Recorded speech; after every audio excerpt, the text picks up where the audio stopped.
So, I have a baby. His name's Willem. He might freak out soon. And we have landscaping happening. It's really loud. But anyways, that's so freaking annoying.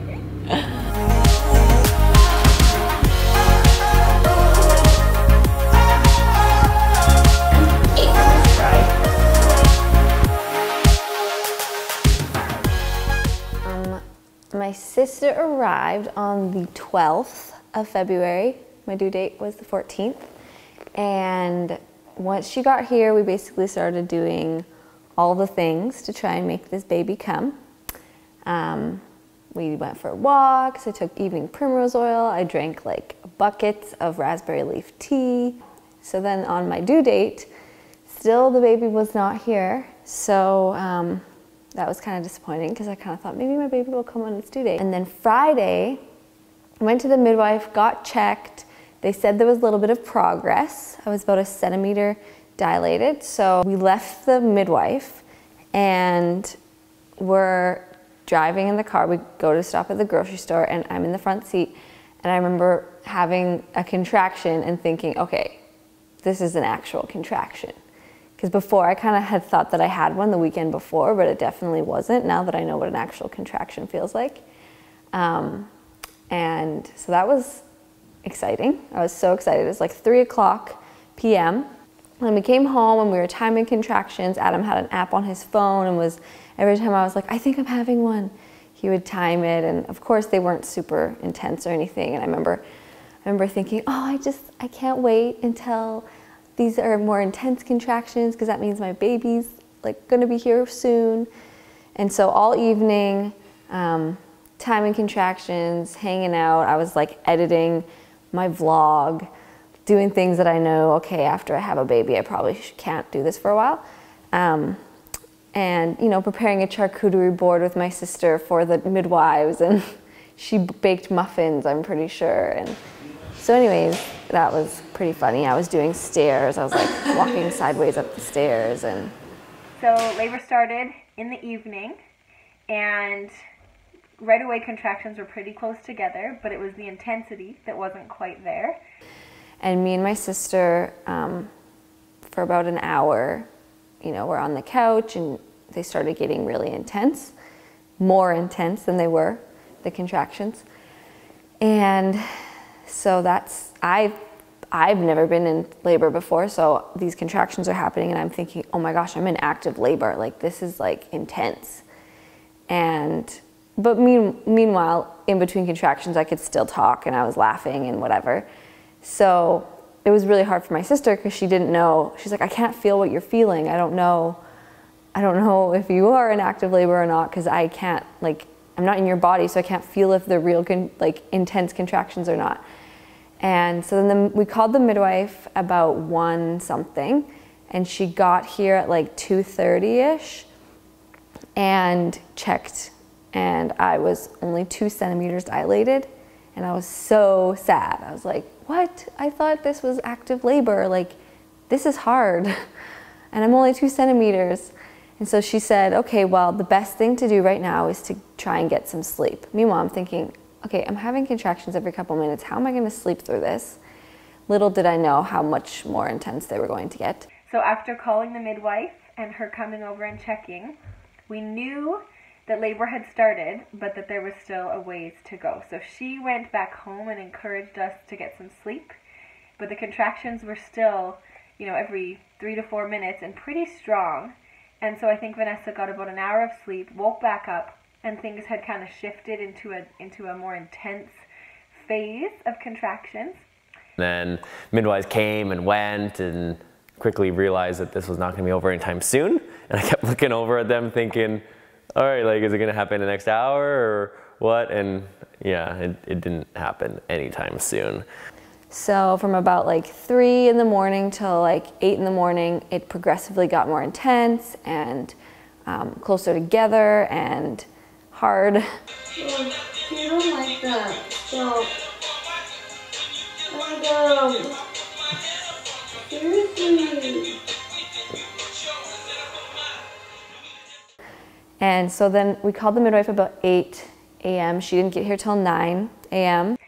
She came over and checked, and at that point, which was about 9 in the morning, Vanessa was 5 to 6 centimeters, which was really great news. My sister told me that the first 5 centimeters are the hardest, and then after that it gets faster and they're easier. So that was good advice, and that helped me. It was just before that we had a good little cry together, because she was feeling like it was getting intense. She hadn't had a lot of sleep and starting to doubt, whether she could do it and how hard it was going to be. It obviously kept getting more and more intense, and right when you think it wouldn't get more intense, then it gets more intense, and I'm just basically trying to do whatever I'm told. I'm kind of thinking, okay, like, this is going to start getting faster, like, this is going to happen. I was starting to get really tired of being in labor. And so we prayed and put on some oils, and frankincense was one of them. And I left the room to talk to the midwife, and she was on her way, and I came back, and not only had the contractions intensified, and Adam was coaching her through one when I came back in the room, but she was peaceful and calm. There was just this sense of peace and kind of like she had surrendered to what needed to happen and wasn't going to fight it and was letting it come. And it was pretty amazing to see that shift in just that short time. Then the morning progressed with lots of intense contractions. Adam and I took turns squeezing hips and pushing on her lower back, to the point that her lower back had a welt and a bruise that was already forming where we were pushing. And we said, we can't push there anymore. That's going to hurt. It's going to hurt you. And she said, I don't care. Do it anyway. So we kept pushing on her back, and it seemed to really take some of the pressure off of the contraction pains, which she was feeling mostly in her back. And Chelsea and I were co-birth helping. We'd take turns back and forth, like pushing on her back or basically doing whatever we were told to do.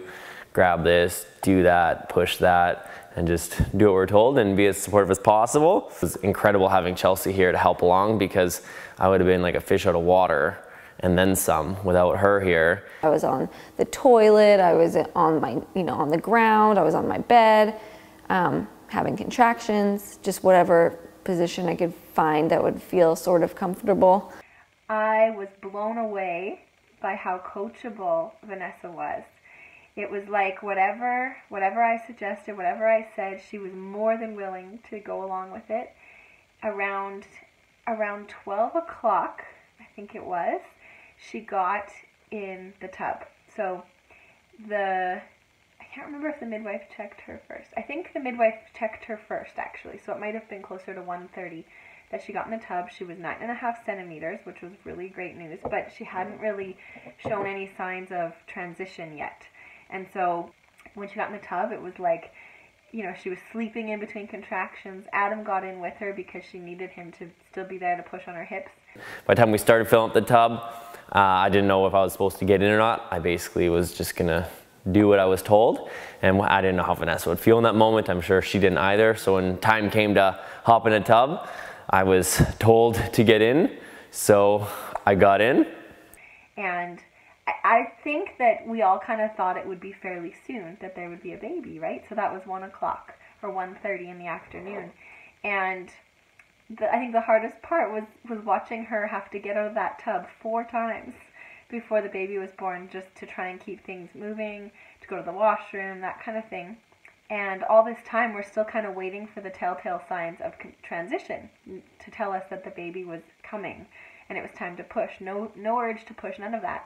And so the last time that she got out, she went to the midwife encouraged her to sit on the toilet and see what would happen. And we're pushing on her hips and her back, and then all of a sudden she starts throwing up. And so that is a sign of transition.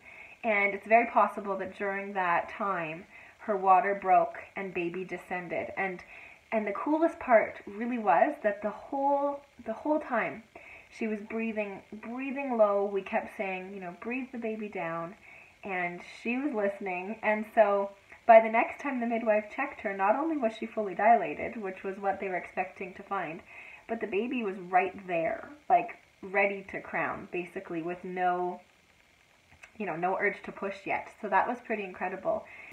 And then we decided to move to the bathtub, the actual bathtub, not the birthing tub. She got in the tub, and 40 minutes later, probably 4 rounds of pushing or 4 contractions later, a baby was born. So I'm not sure I've seen such efficient pushing, especially for a first time. So it was very, very quick. There was beautiful music playing. This little guy came out at 4:47. Let's help get your baby. And then this support just let me know. Where the baby goes out.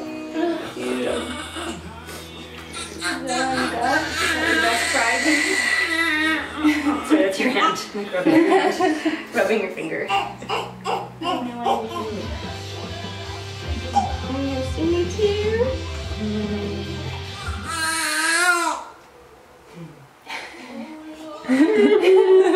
The biggest lip ever. Try saying no to that.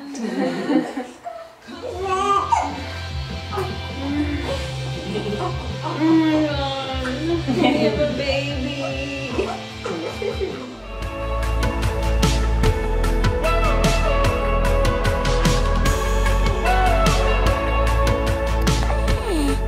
All worth it, hey Nug? Look at my baby. Isn't he cute?